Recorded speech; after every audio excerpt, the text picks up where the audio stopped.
Step quietly into the world of Victorian superstitions, where fear wore lace gloves and bad luck always knew your name. Here, nothing was ever just coincidence. The rules were many, and breaking even one had consequences, and you won't believe what happened when someone dared to skip the funeral. If you enjoy drifting off to stories where fear wore petticoats and death had a schedule to keep, hit that like button and subscribe for more delightfully haunted history.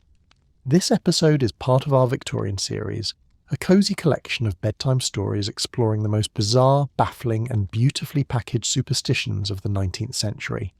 Tell us in the comments where you're listening from and what time it is, because there's something oddly comforting about falling asleep to tales of creeping dread and overly dramatic furniture. Now dim the lights, get cozy, and let the soft crackle of the fire guide you into a world where bad luck didn't knock. It let itself in. You walk into the parlour and spot it right away. The rocking chair, empty, gently swaying, like it's just finished telling a ghost story and is very pleased with itself. You pause, no open windows, no breeze, no grandmother easing into it with a sigh, just movement, quiet, slow, deliberate. Naturally you do the sensible thing. You walk over and stop it. Light touch, no drama. You don't want to alarm anyone. Too late. Aunt Beatrice gasps like you slapped the Queen. Someone drops a teacup. The maid stares at you like you've just summoned the devil using only a chair and poor judgment. You blink. It was already moving, you start to explain. But the room has made its decision. You're the reason someone's dying this week. You didn't just stop a chair. You tampered with a spiritual parking spot. And now, apparently, death's going to have to find somewhere else to sit. It's hard to overstate just how much the Victorians feared an empty rocking chair that dared to move unprovoked. This wasn't just a furniture faux pas, it was a spiritual security breach. According to 19th century superstition, an empty rocking chair in motion meant you were no longer alone. You had company, unseen, uninvited, and likely wearing something dramatic and Victorian. The idea was simple. If no one living was rocking the chair, then clearly someone not living was, and if you were the fool who touched it, or worse, gave it a push, then congratulations. You just offered a ghost a seat. This belief wasn't confined to eccentric grandmothers or back-alley mediums. Entire etiquette manuals warned against moving or disturbing a rocking chair after a death in the house. In 1897, the Ladies' Home Journal advised mourners to still the chair, lest a restless spirit linger too long, which is Victorian for "don't make Grandma's ghost mad." An 1884 article in the Whitby Gazette described a young boy who nudged a rocking chair after his grandmother passed. His punishment? A lecture, 2 days without boiled sweets, and the crushing lifelong belief that he'd accidentally brought her ghost back and made her irritable. The chair was then tied to the fireplace, which is either clever or deeply unwell. Possibly both. Even in homes where no one had recently died, a mysteriously rocking chair was enough to send shivers through the bone-corset crowd. It was believed to be a warning, a sort of spiritual save-the-date for an upcoming funeral. To prevent disaster, many households took the preventative step of wedging something under the chair legs. A doily, a boot, a hefty volume of Pilgrim's Progress. Whatever it took to keep that chair as still as Queen Victoria's emotional range. And if you think all this sounds a little dramatic, remember, these are the same people who held seances on a weeknight, wore jewellery made from human hair, and considered fainting in public to be a valid hobby, so yes, the chair rocked. And so did the foundation of their fragile, ghost-fearing worldview. And now that you've touched it, well, best not to answer the door after dark. And so yes, the chair rocked, and so did the foundation of their fragile, ghost-fearing worldview. And now that you've touched it, well, best not to answer the door after dark, or look in any mirrors.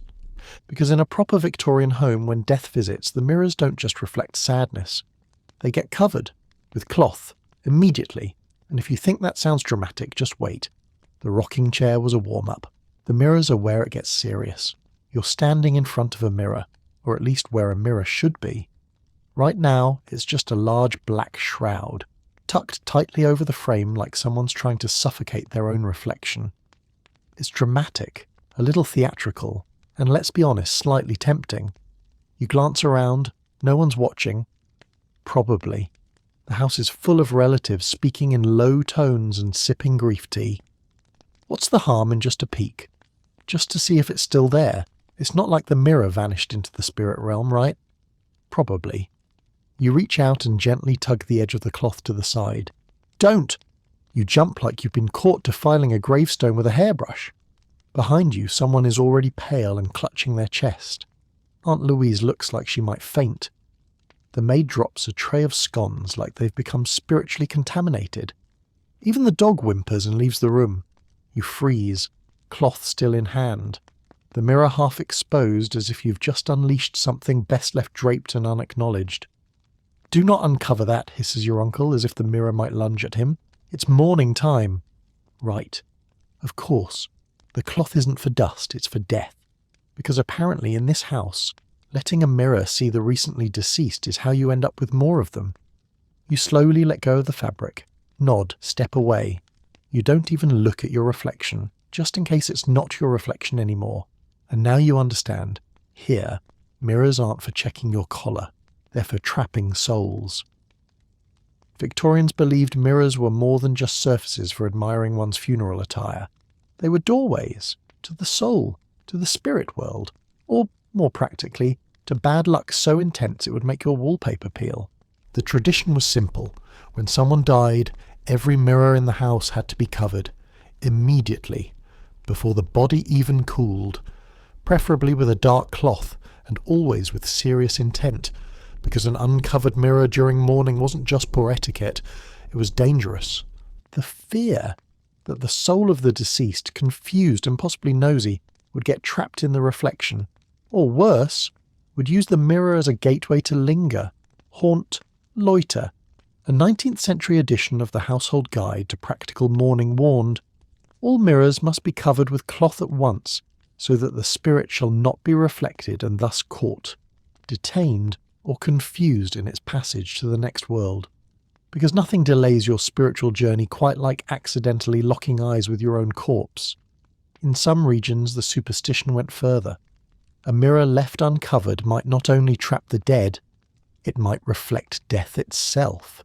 See yourself in the mirror after someone has died, and you could be next.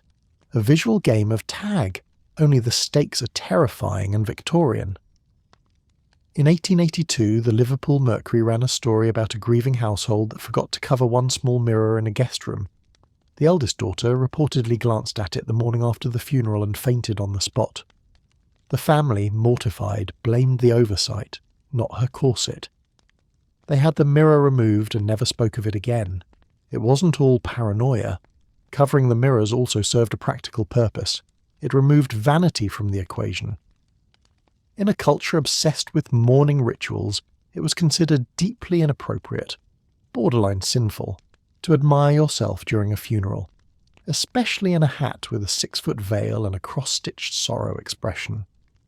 And so the tradition held, no mirrors, no reflections, no sudden appearances of your dead uncle behind you brushing his ghost hair. But of course, not everything could be so easily covered. Some dangers weren't framed in mahogany. They were hanging by the door, like umbrellas, indoors. Heaven help you, you open the umbrella, indoors. It seems innocent enough, just a quick flick to see if it still works. A practical decision, really. The sky's falling outside, and the umbrella stand is full of Victorian relics that look more cursed than waterproof. But the moment it snaps open, the mood in the room drops by 10 degrees. No one says anything. They don't have to. The silence is loud. The kind of silence usually reserved for hearing a will read aloud, or realising the soup tastes suspiciously like yesterday's mutton. You glance around. No eye contact. No movement. The baby stops babbling. Even the dog looks disappointed. You close the umbrella. Slowly. As if that will undo it. As if anyone's going to forget what they just saw. Because you didn't just open an umbrella. You opened a portal, a channel, a giant flapping symbol of doom that basically says, "Come on in, death, the parlour's this way." Someone will bring up the story, quietly but with conviction. About the uncle who once opened an umbrella indoors and slipped on the stairs later that week, broke his neck, died in his socks, and now someone in this house, statistically not you but still, is on borrowed time. All because you couldn't wait 5 seconds to step outside like a normal non-cursed person. To a Victorian, opening an umbrella indoors wasn't just a lapse in etiquette. It was a death sentence, or at the very least a formal invitation for bad luck to move in and rearrange the furniture. This superstition, which we now mostly dismiss as quaint nonsense, was taken with deadly seriousness. Why? Well, for one, umbrellas were deeply associated with mourning. The black canopy, the solemn processions, the endless drizzle, the whole setup practically screamed funeral with accessories. So when you opened one indoors, especially near a door, you weren't just shielding yourself from rain, you were symbolically opening the door to death, literally and spiritually. A 2-for-1 deal no one asked for. An 1875 issue of the Bristol Times tells the story of a shop girl who opened a parasol inside to clean it, slipped later that day on a teacup saucer, and suffered minor concussion and an unfortunate reputation. The article stopped just short of blaming her for the entire weather system that followed, but the tone was clear. She had it coming. In some households, indoor umbrellas were handled with the same caution as live ammunition. Touch one, and you'd better spin around 3 times, recite a prayer, and toss a pinch of salt over your shoulder just to break even. Some families even had designated umbrella spots by the front door, marked off like a quarantine zone for cursed objects. And if someone did fall ill, stub a toe, or have the audacity to die within a week of an indoor umbrella incident, you could be sure the whole thing would be traced back to that unholy moment of hinge deployment. The superstition stuck, partly because it was easy to avoid, and partly because Victorians were already on the edge about everything. Food, ghosts, furniture, their own children.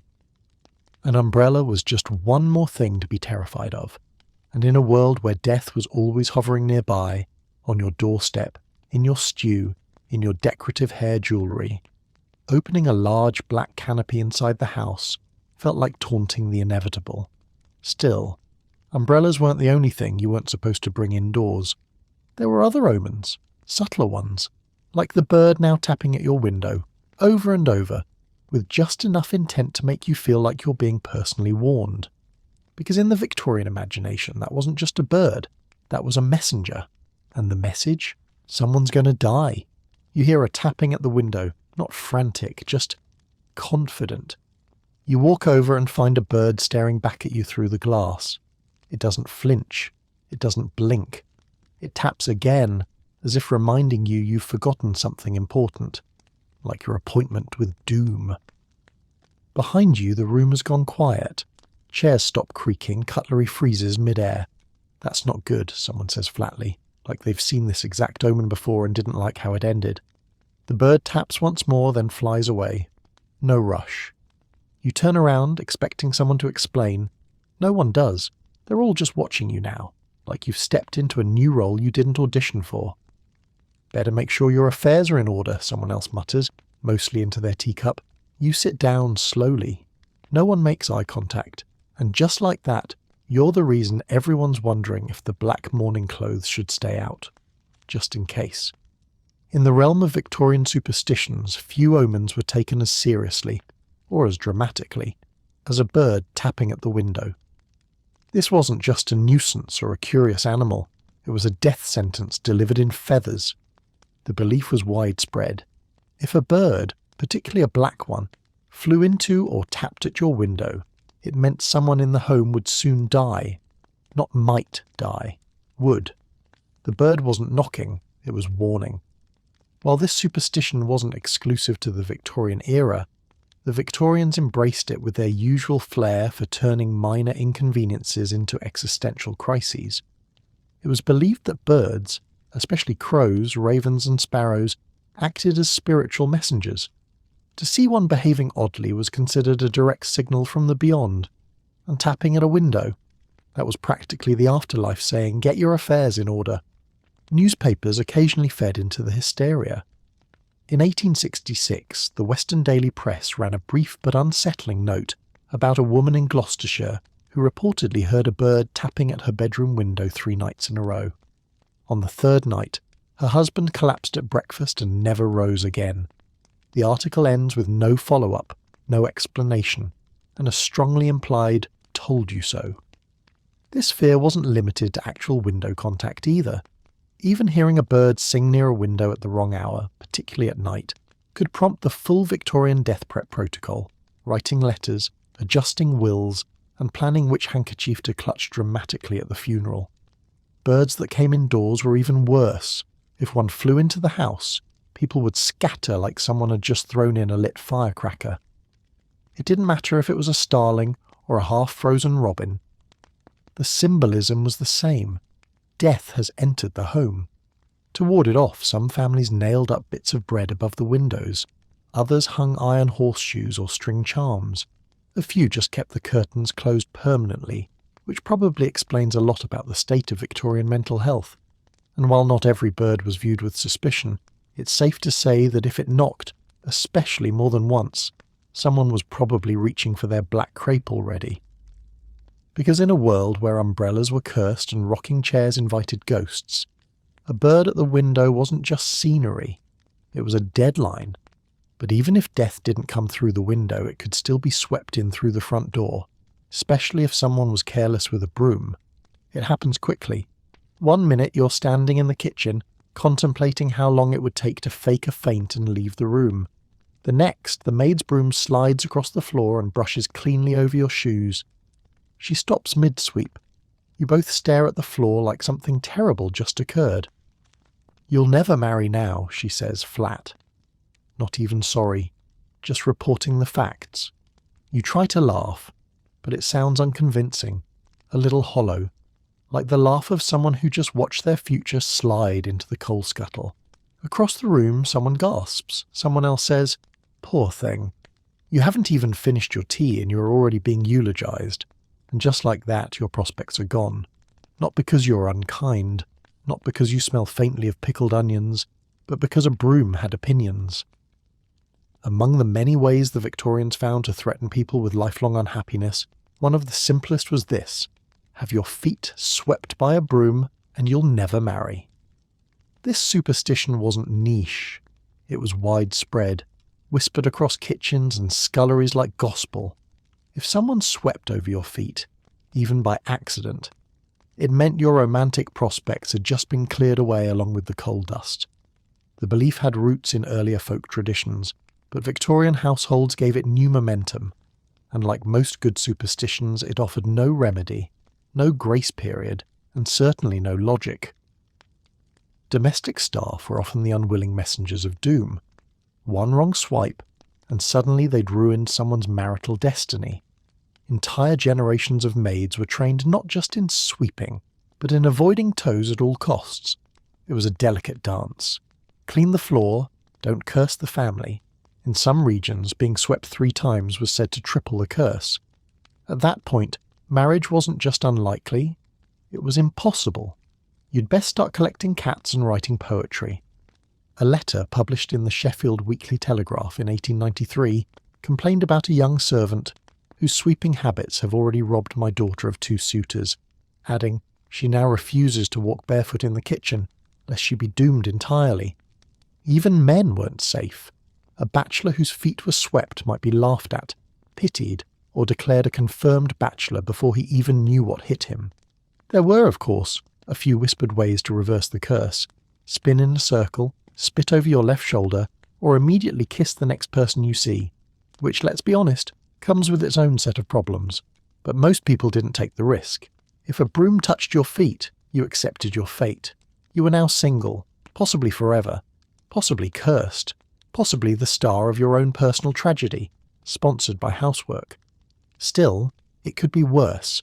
You could have put your shoes on the table, because if you thought sweeping feet ruined your love life, wait until you see what a misplaced boot can do to your life expectancy.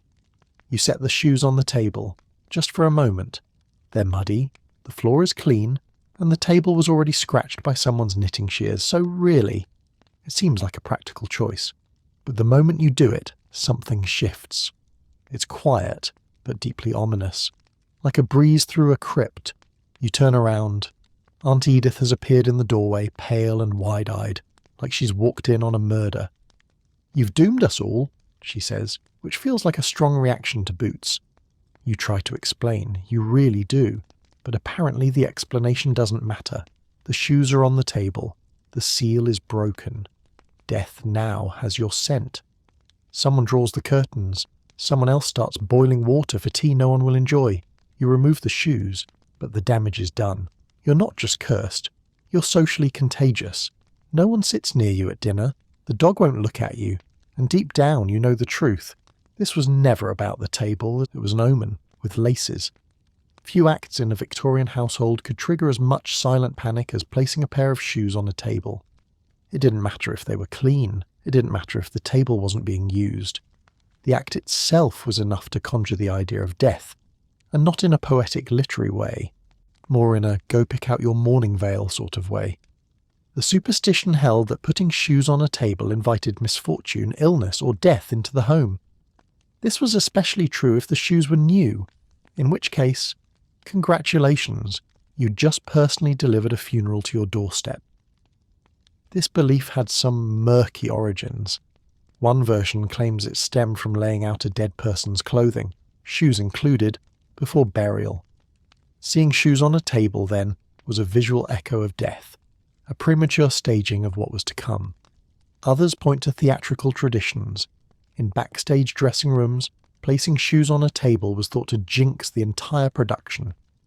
Of course, this is also a culture that believed whistling indoors summoned demons, so theatre superstitions were never exactly balanced. A column from the Nottingham Evening Post in 1888 recounted the story of a houseguest who placed her boots on a tea table and was politely asked to leave before further consequences occurred. No further explanation was given, only that her host felt she had tempted the Lord. Some households even enforced the rule with quiet brutality. Children were warned that shoes on the table meant a parent would die. No nuance, no negotiation, just slip-on tragedy. And unlike some superstitions, this one came with no antidote. Once done, it couldn't be undone. You couldn't spit over your shoulder or say a prayer. You just had to wait and see which relative dropped first. So Victorians obeyed. Shoes stayed on the floor, always, preferably in the hallway, neatly lined up like little leather soldiers, facing mortality with polished toes. Because if you thought death was summoned by rocking chairs and birds, just wait until you realise what one broken mirror could do, especially if you were unlucky enough to catch your reflection as it shattered. You break the mirror. You didn't throw it.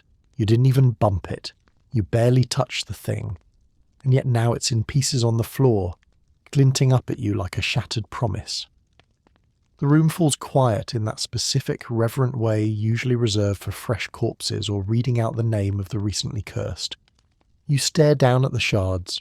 Your reflection is now several reflections. None of them look optimistic. Somewhere behind you, someone mutters, "Well, that's your next 7 years accounted for." You turn, hoping for sympathy. Instead, you get Cousin Elsie, who nods gravely and says, "You're still better off than Uncle Horace. He broke 2 in 1 week and spontaneously caught fire." You're not sure if she's joking. You're also not sure it matters, because now the mirror is broken. The damage is spiritual, irreversible, and just like that, your luck is officially on life support. To the Victorians, breaking a mirror wasn't just unlucky. It was a long-term, legally binding contract with misfortune. 7 years, that was the going rate. 7 years of bad luck. No appeal, no loophole, just quiet dread and the slow unravelling of your social standing. The superstition wasn't new. It dated back to Roman times, when people believed that mirrors didn't just reflect your image, they reflected your soul. Breaking one meant damaging your essence, which, according to mystical math, took 7 years to regenerate. But the Victorians? They ran with it. In a world where death visited weekly and mourning was practically a hobby, mirrors were more than decoration. They were spiritual objects, portals, omens, reflective traps. To break one was to unhinge the boundary between worlds, to damage the self, to tempt fate. Newspapers sometimes mentioned mirror accidents the way modern papers report small earthquakes. A thing that happened, mostly harmless, but possibly a warning. In 1881, the Huddersfield Chronicle reported on a young boy who broke a mirror in his school dormitory and was struck with a most terrible bout of fever not a month later. Coincidence? Maybe. But no one asked questions. They just started covering the mirrors and avoiding eye contact. There were rituals, of course, for the desperate. You could bury the broken pieces in moonlight. You could toss them into running water. You could, in truly Victorian fashion, simply accept your punishment and carry on, coughing gently in lace as your soul repaired itself over time. And it wasn't just the glass itself. Even looking into a cracked mirror was considered dangerous. The warped reflection might show you something you weren't meant to see. Yourself as you'll be. Yourself as you could have been. Or someone who isn't supposed to be there at all. And so, mirrors were treated with caution, cleaned gently, hung high, covered during death. And if broken, well, you'd best start counting your bad years. Because in a house where shoes predict death and birds tap out warnings, a broken mirror doesn't ask questions, it just waits. And while you're waiting for your soul to recover, you might want to keep an eye on your left palm, because if it starts itching, something's coming. Your palm starts itching, not softly, not politely. It's the kind of itch that demands immediate attention, the kind that makes you look down at your hand and wonder if your money is trying to escape. You scratch it, briefly. Across the room, Aunt Gwendolyn's head snaps up like a hunting hound that just heard a coin drop. Was it the left palm? You pause mid-scratch. Yes? A beat. Then she closes her eyes and exhales like you've confirmed your own bankruptcy. Well, that's unfortunate. Someone's about to lose money. She doesn't say you, but everyone in the room starts checking their pockets anyway. Even the dog moves his biscuit. You try to pretend it's just dry skin, but no one's buying it. An itchy left palm is a financial omen, and you, foolish mortal, have already scratched it. It cancels the money entirely, someone whispers behind a napkin. You hide your hand under the table. It's still itching. It's always going to itch now. Probably for the rest of your cursed, economically declining life. And the worst part? If it had been your right palm, you'd be wealthy, rolling in unexpected inheritance, swimming in surprise dowries. But no, your body picked loss. You're the human version of a bad investment. To the Victorians, your palms weren't just for holding things, they were for holding omens. An itchy right palm meant money was coming. A windfall, a found coin. Possibly a full inheritance if you were lucky, and someone else died suddenly. But an itchy left palm, that meant loss of money, dignity, or whatever nice thing you just bought, and would now inevitably break. This wasn't a fringe belief. It was mainstream. Entire households tracked itching like it was the stock market. If someone rubbed their hand at breakfast, it was assumed by lunch someone else would be broke. Scratching was strictly discouraged. Doing so would reverse the good luck or lock in the bad, depending on which hand it was. This meant Victorians often sat through dinner parties, gripping the arms of their chairs, trembling slightly as they tried not to financially doom themselves through fidgeting. According to the Yorkshire Gazette in 1887, one elderly gentleman reportedly tied his right hand behind his back for 3 days to preserve an itch of great promise. He lost the use of 2 fingers but claimed it was worth it when a distant cousin died and left him a milking stool. There were preventative measures, of course. You could rub your palm on wood. Silver worked in a pinch. Some whispered that licking the palm and then spitting over your left shoulder while facing west at dusk reset the luck. But mostly it just reset your reputation. Still, the logic made sense to Victorians. Why blame your poor financial decisions when your body could do it for you? And as always, this superstition had a twist. The left-hand curse didn't just apply to you. If you scratched in public, someone else could take the hit. You might walk away fine, but your aunt would lose a brooch, your neighbour's rent would go missing, and the postman's shoes would mysteriously fall apart. Your palm itched, and now everyone's broke. But don't worry, there are worse signs than an itchy hand, like moving a bed after someone dies. Because apparently in this house, even the furniture holds a grudge. You move the bed, not far, just a few inches. Enough to straighten the rug and reclaim a bit of your sanity after the whole dying in it situation. But the moment the frame scrapes across the floorboards, the temperature drops 2 degrees and the wallpaper suddenly looks judgmental. From the hallway, someone gasps in horror, the kind usually reserved for news of a duel or the wrong flowers at a funeral. You moved the deathbed? You don't know who says it. Possibly the maid, possibly the dead. You try to explain, something about symmetry, something about closure, but no one's listening. They've already started emotionally distancing themselves from you in case the haunting is contagious. The room feels different now, charged, as if something noticed what you did, something with unfinished business and a strong opinion about furniture placement. You let go of the bed slowly, but it's too late.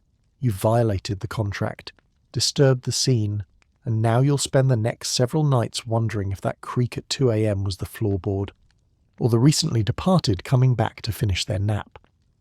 Of all the ways to offend a Victorian ghost, rearranging the furniture was high on the list, specifically moving the bed where someone died.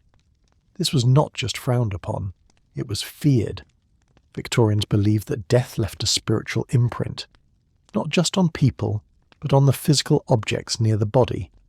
The deathbed especially was seen as a kind of emotional bomb site, delicate, haunted, and best left undisturbed. Moving the bed too soon, or at all, it was said to disrupt the spirit's transition, confuse the soul, or in some cases invite it to stay. Many believed the bed had to remain in its exact location until at least a full lunar cycle had passed. Others insisted it couldn't be moved until another person had slept in it, thereby breaking the energy, which is possibly the least restful invitation ever extended.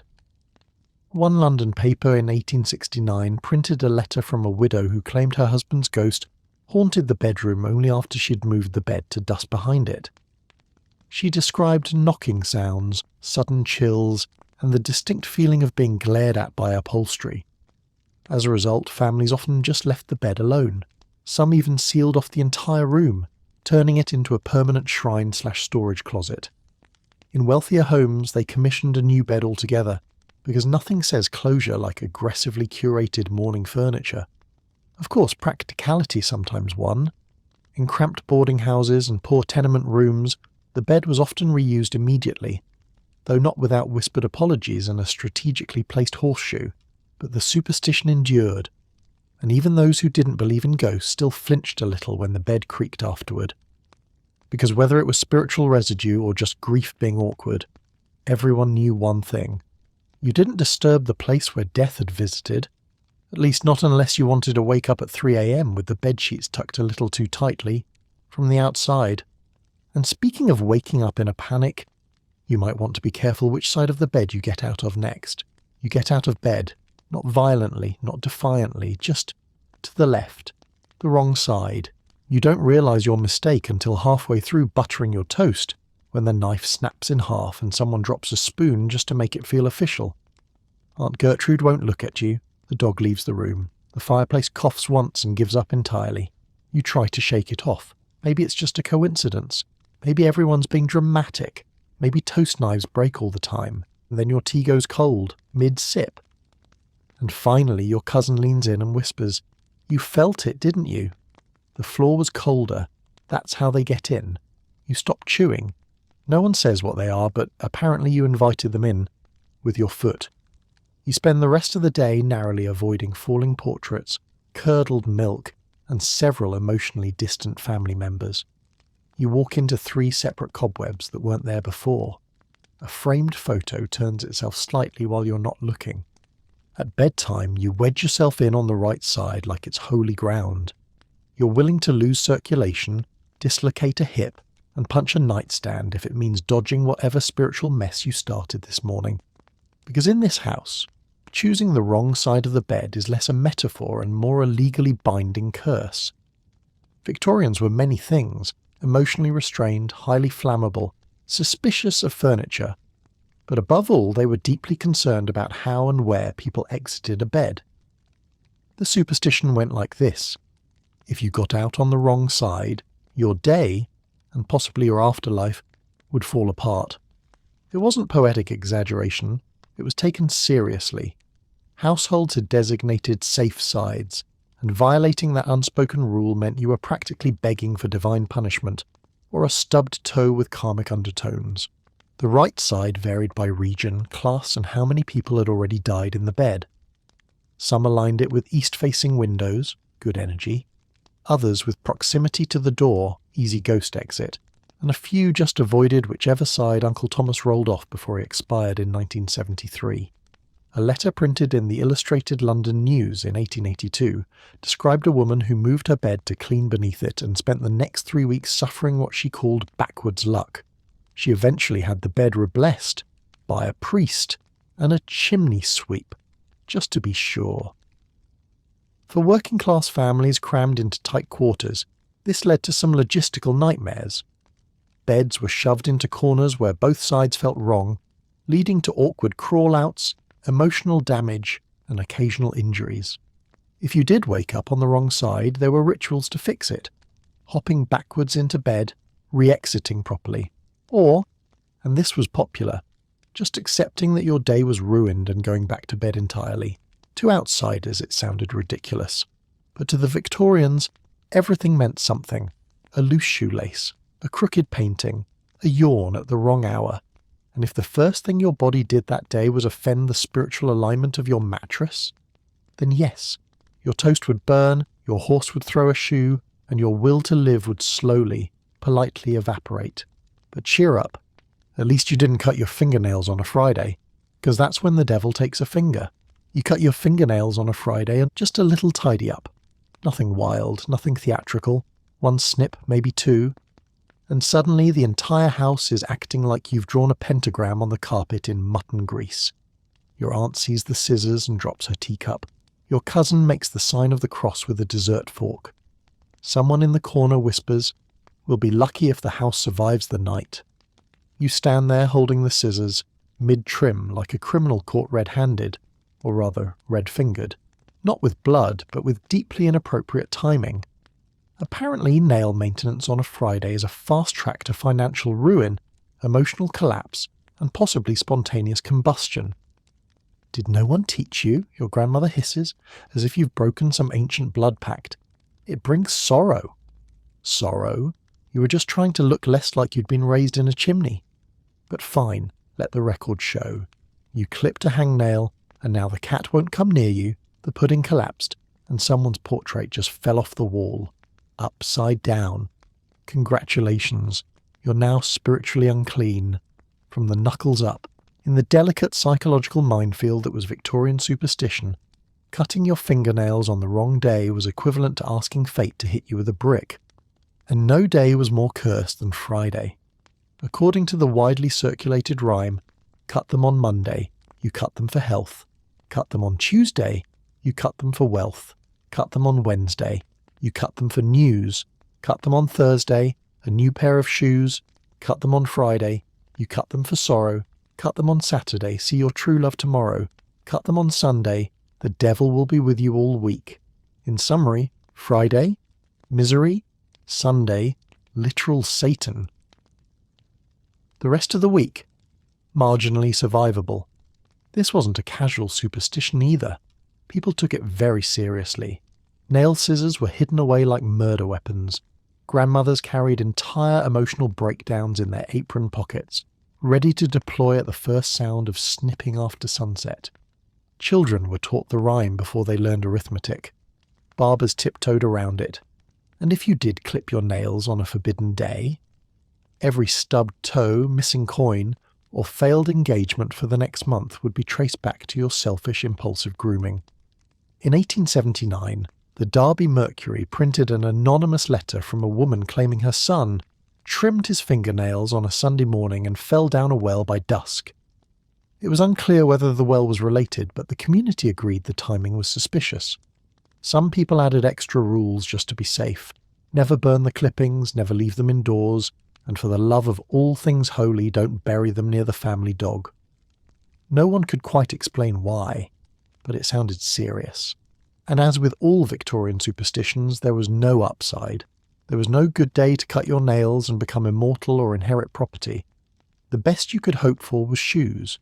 Possibly shoes with news, which frankly raises more questions. So they lived carefully, paranoid, ragged at the edges, long-nailed but spiritually protected. Because in this world, your personal hygiene wasn't personal. It was a daily test of spiritual obedience. And if you dared to clean up on the wrong day, you might as well whistle indoors, which, just so you know, invites ghosts. You whistle just once. A cheerful little melody, innocent, forgettable. Something between "I'm not cursed" and "tea's nearly ready." But the house disagrees, the air stills, the curtains shudder. Somewhere in the walls a mouse decides now is not the time. Aunt Sybil goes pale. The scullery maid drops a plate. The dog leaves the room and does not come back. "You've invited it in," someone whispers. You blink. "What?" "The whistling," your cousin hisses as if it's a racial slur. "You whistled indoors." Apparently you've just opened a portal. You weren't summoning a tune. You were ringing the doorbell to the spirit world. And guess what?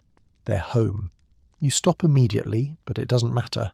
The mirror fogs, the fire hisses, someone hears footsteps upstairs, which is a problem because no one is upstairs.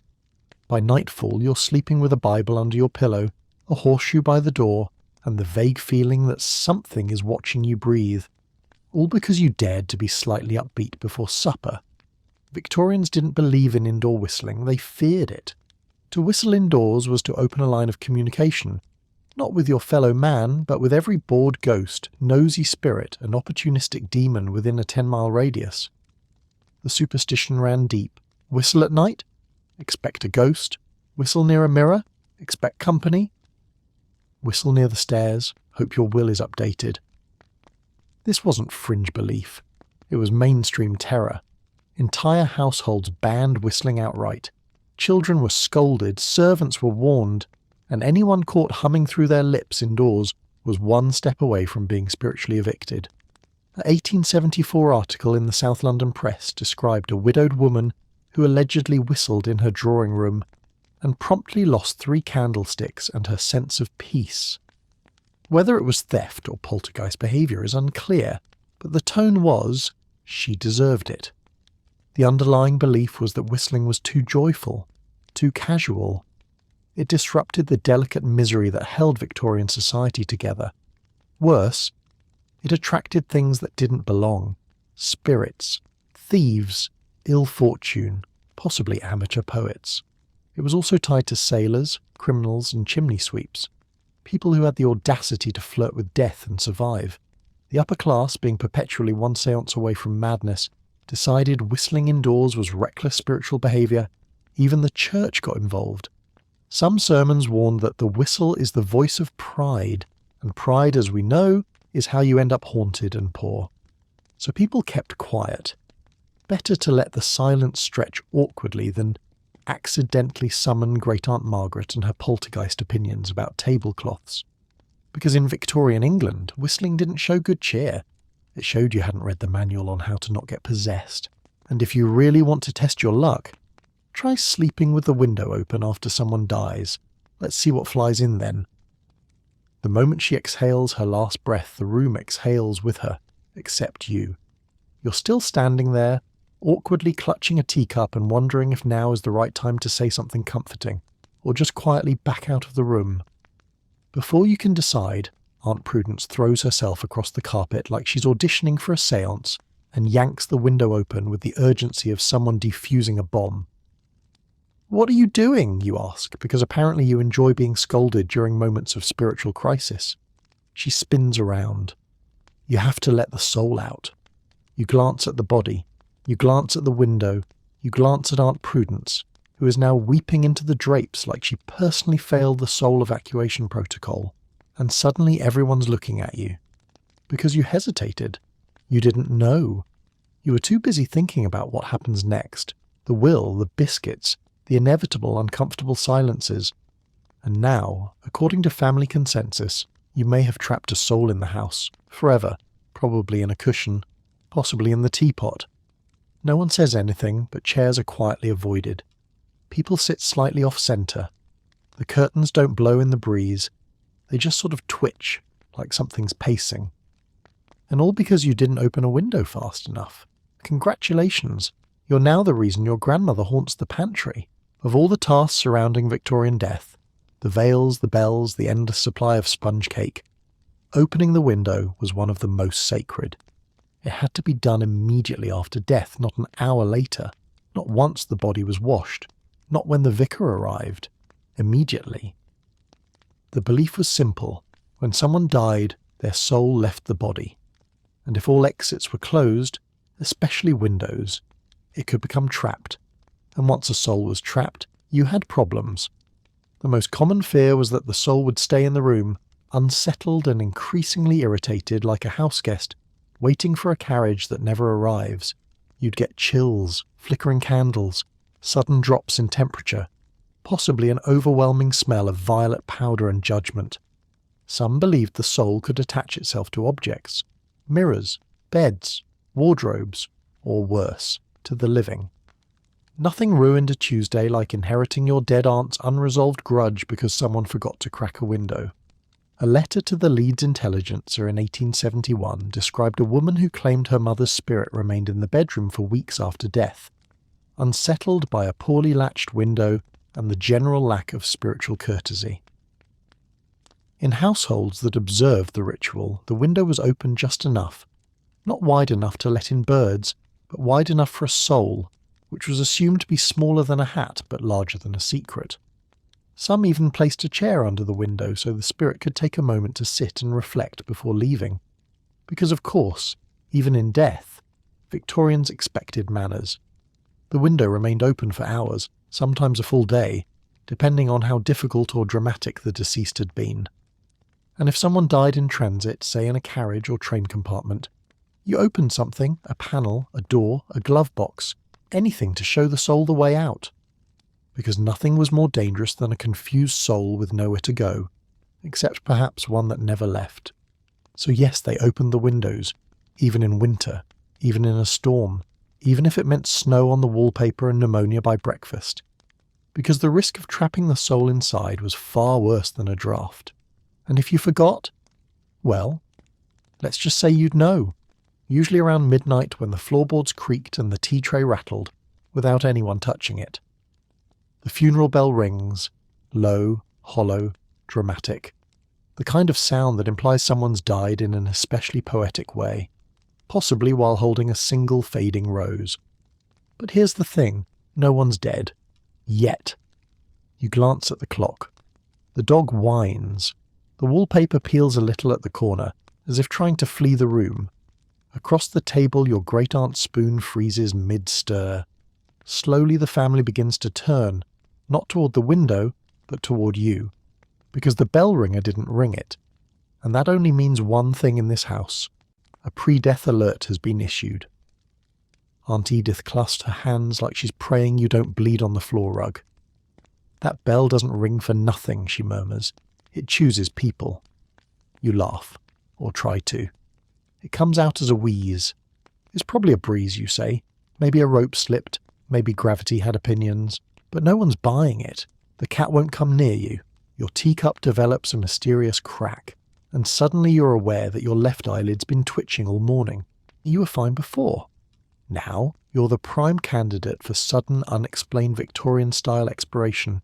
So go ahead, sit down, have a scone, maybe write a short, tasteful goodbye. Because when the funeral bell rings and no one's dead yet, it's just being proactive. In Victorian England, few sounds were as haunting, or as heavily freighted with doom, as the funeral bell. Traditionally, the bell tolled to announce a death. Everyone knew the pattern. Slow, sombre chimes meant someone had expired, and you were expected to look mournful while guessing who. But when the bell rang and no one had died yet, that's when people got really nervous. This was called a death knell omen, and it was considered a spiritual pre-order for someone's soul. The logic. Death was en route, and the bell was just being courteous. Early notification. No surprises. Very polite. A widely reported case in the Norfolk News in 1872 described a bell that rang with no hand upon the rope, followed by the sudden death of a farmer later that same day. Readers responded not with skepticism, but with confirmation. Yes, one woman wrote in, that happens. Many believed the bell rang of its own accord when death was near, rung by spirits, fate, or some ethereal HR department preparing to collect another employee. Superstitions got even more specific. Some claimed if you heard the bell but no one else did, you were the target. Others swore it meant a soul had gotten lost on the way out and was still trying to find the exit. Either way, bad news. This fear ran so deep that some parishes tied up their bell ropes at night or removed the clapper entirely. Not because of thieves, because they didn't want a rogue gust of wind declaring open season on their family. And the sound itself mattered. 1, toll, trouble. 2, serious trouble. 3, you had hours tops. So if a bell rang and no obituary had been written yet, people prepared. Windows opened, mirrors were covered, wills were double-checked. Even the dog was fed early, just in case it was his turn. Because in a world where every sneeze, twitch and draft might carry a spiritual consequence, a bell ringing on its own wasn't just ominous, it was personal. And if you're still standing by the end of the day, don't celebrate too soon. The bell might just be giving you time to say goodbye. You're walking to the post office, thinking vaguely about stamps, maybe the weather, nothing sinister, nothing cursed.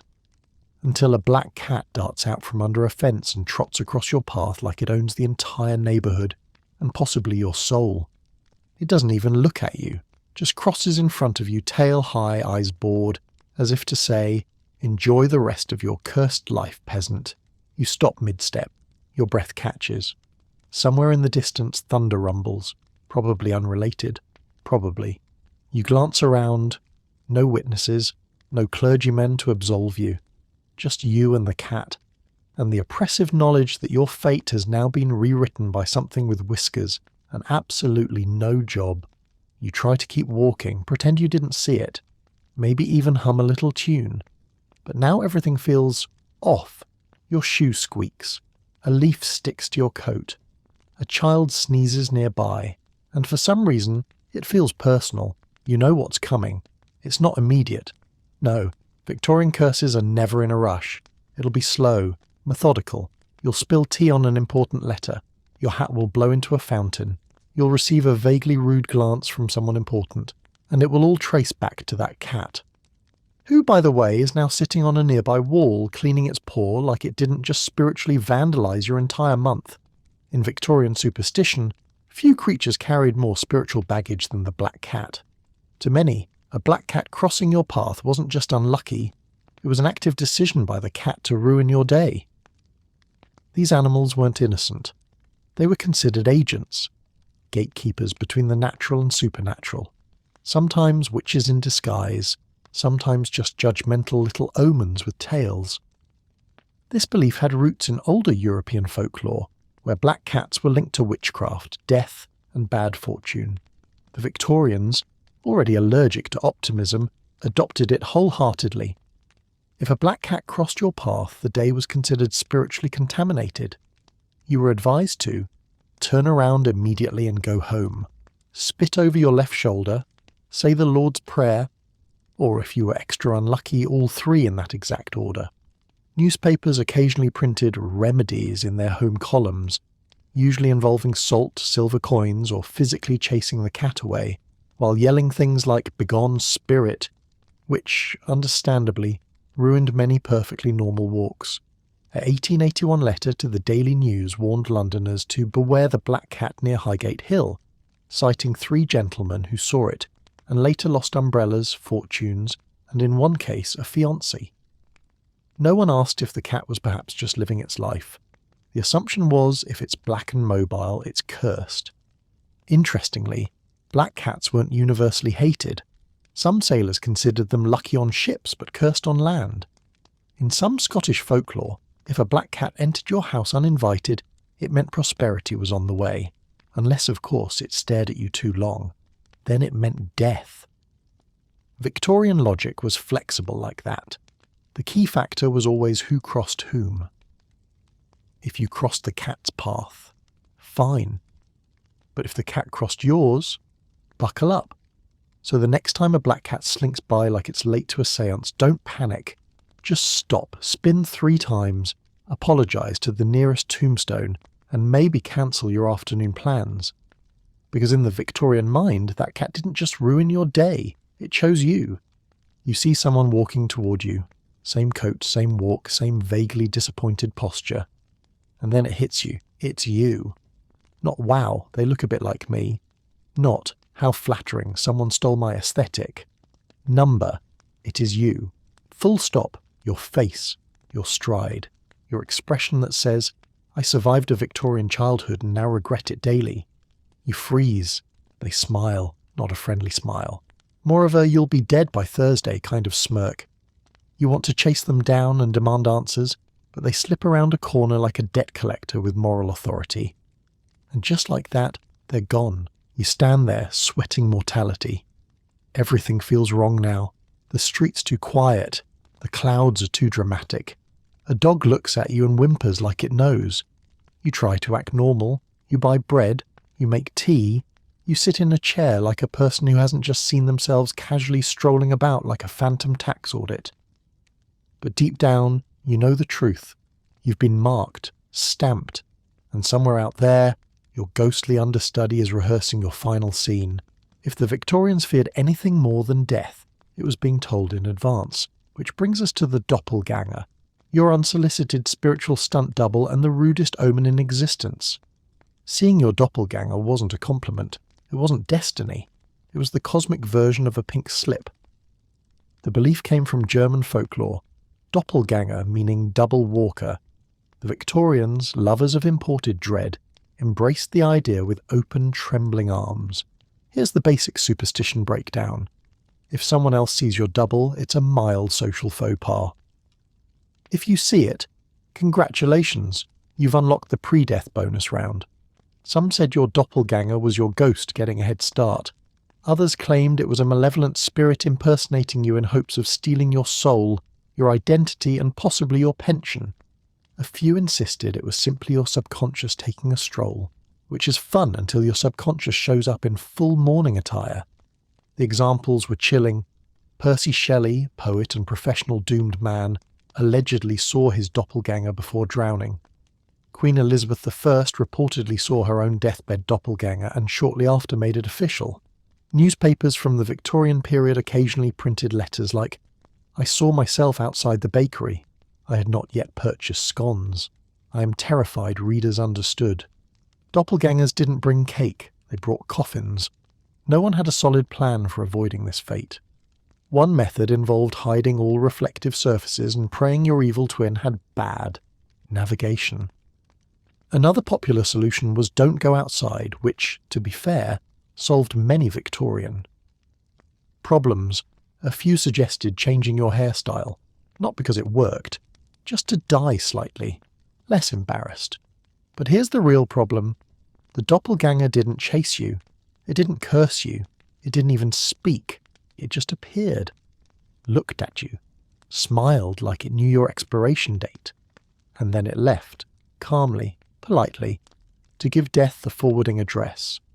So if you ever see yourself casually walking by, don't wave, don't engage, don't ask if they're also on their way to the market. Just go home, eat something delicious, and maybe start your goodbyes with, it's been oddly quiet lately, because your fate just turned up, and it's wearing your coat. You hear 3 knocks at the front door, not a tap, not a polite little, are you decent? No, 3 deliberate, slow knocks. The kind you hear in ghost stories right before someone starts coughing blood and writing cryptic messages in jam. You pause. Everyone in the house pauses. Even the grandfather clock seems to stop mid-tick just to hear you be terrified in real time. You open the door, nothing, no visitor, no wind, just fog and regret. Fine. Maybe it was the postman with a grudge. Maybe it was an owl with ambition. You close the door. You're calm. Until it happens again. Knock, knock, knock. Back door this time. The door that's supposed to creak once every decade and otherwise mind its own business. You don't even go look this time. You just stand very still and start mentally compiling a will. Who gets the good silver? Should you include instructions for your dramatic reading? Is it too late to take back all those things you said about Aunt Edith's biscuits? Everyone in the house avoids eye contact. You've been selected, tagged by fate like a doomed Victorian canary in a coal mine. And you know what they say, when you hear 3 knocks and nobody's there, it's not a warning, it's a countdown. In the morbid minds of the Victorians, few omens were more dreaded and more passive-aggressively theatrical. than 3 knocks at the door when no one was present. This wasn't seen as coincidence, wind, or bored neighbourhood children. It was known as the death knock. According to tradition, if you heard 3 distinct knocks, slow, deliberate and uninvited, at your door or window or wall, and no human source could be found, it meant that death was on its way. Not metaphorically, not emotionally, logistically. Sometimes it was interpreted as a spirit knocking to collect a soul. Sometimes it was believed to be the soul itself, already rehearsing its final exit. Either way, it wasn't Girl Scouts. The knocks had to meet a few qualifications to qualify as an omen. They had to come in a set of 3. They had to occur without a visible source. They had to sound far more confident than your average Victorian knock, as if death himself was testing the hinges. Folklorist William Henderson, in his 1879 book Notes on the Folklore of the Northern Counties of England, described multiple first-hand accounts of death knocks, usually followed within days by illness, accident or sudden departure. In Scotland and parts of Ireland, similar stories circulated, often with eerie variations, knocks coming from inside walls, from beneath beds, or once, infamously, from a mirror. All followed by a death in the household, because of course they were. One 1885 report in the Aberdeen Journal told of a family hearing 3 raps upon the parlour door at midnight. Within 48 hours the matriarch fell ill with a fever that refused to obey medicine or logic. The conclusion? The knocking warned us. We simply did not heed it. Naturally, people developed countermeasures, because that's what you do when your house starts thumping without permission. Some lit candles in every window, others threw salt behind them. One extremely superstitious family reportedly nailed shut their door every night just in case, and still lost a cousin. Because in true Victorian fashion these superstitions weren't escapable. They were a courtesy notice from the beyond, not a suggestion, a schedule. So if you ever hear 3 knocks in the night, no breeze, no footsteps, no polite calling card, just 3, close the door, whisper an apology, and check the family tree, because someone's about to be edited from it. You skipped the funeral, not because you were bedridden, not because of a carriage accident, you just didn't feel like it. Maybe the weather was inconvenient, maybe you hated the deceased, or maybe you just couldn't face another tray of grey meat and tear-soaked sponge cake. So you stayed home, sat in your armchair, ate a warm scone, told yourself they wouldn't have noticed anyway, but apparently someone did. The parlour feels colder, the kettle won't boil right, and the dog keeps giving you side-eye like it knows. You tell yourself it's nothing, coincidence. The radiator's old, the wallpaper's always been that aggressive. But when the mirror cracks, just a little, just enough, and the chandelier sways with no breeze in sight, you remember the thing your grandmother always said. If you don't go to the funeral will come to you. At midnight you hear footsteps in the hall, nothing dramatic, just the sound of someone arriving for something long overdue, and by morning the tea tastes like guilt. You should have gone. Now you've RSVP'd to your own haunting. In the Victorian Handbook of How to Avoid Dying Immediately, skipping a funeral was considered both socially unacceptable and spiritually suicidal. You didn't miss a funeral unless you were already halfway dead yourself. And even then, Victorians might prop you up in a chair with a black veil just to cover their bases. Because skipping a funeral meant one thing: you were next. To Victorians, a funeral wasn't just a sad get-together with bad sandwiches, it was a ritual transaction. The living came to grieve, the dead moved on, and the cosmic paperwork was properly filed. If you failed to show up, you just left that paperwork incomplete, and guess who the universe puts in charge of fixing it? You, in a coffin. Next Thursday. Numerous Victorian accounts blamed sudden deaths, freak accidents, and unexplained misfortunes on funeral neglect. The 1882 Bristol Mercury featured a letter from a woman whose cousin declined to attend grandmother's burial on account of indigestion, only to suffer a seizure during pudding and be gone by vespers. Coincidence? Not in the Victorian mind. They believed the spirit of the deceased noticed who didn't show up, and that spirit, now free of manners and blessed with spite, could return for a gentle nudge down the stairs or a helpful push in front of a carriage. There were elaborate workarounds for people who absolutely couldn't attend. Sending a black ribbon in your place. Lighting a candle and apologising directly to the portrait. Mailing your regrets along with a symbolic item such as gloves, a pressed flower, or your deepest, most sincere panic. None of these worked particularly well. Superstition wasn't a delivery service, it was an obligation, and the dead were sticklers for etiquette. Miss a wedding, that's just rude. Miss a funeral, that's fatal. Because in Victorian England, failing to pay your respects wasn't just bad manners. It was the first line of your own obituary. And there you have it, a cheerful little stroll through the soot-smudged minefield of Victorian superstition, where knocking on wood wasn't just polite, it was preventative spiritual maintenance, and sneezing twice in a row could qualify as an omen if the lighting was bad enough. From black cats to death bells to aggressively judgmental mirrors, the Victorians managed to turn daily survival into a full-time haunting avoidance program, complete with window management, funeral attendance quotas, and a general fear of reflective surfaces.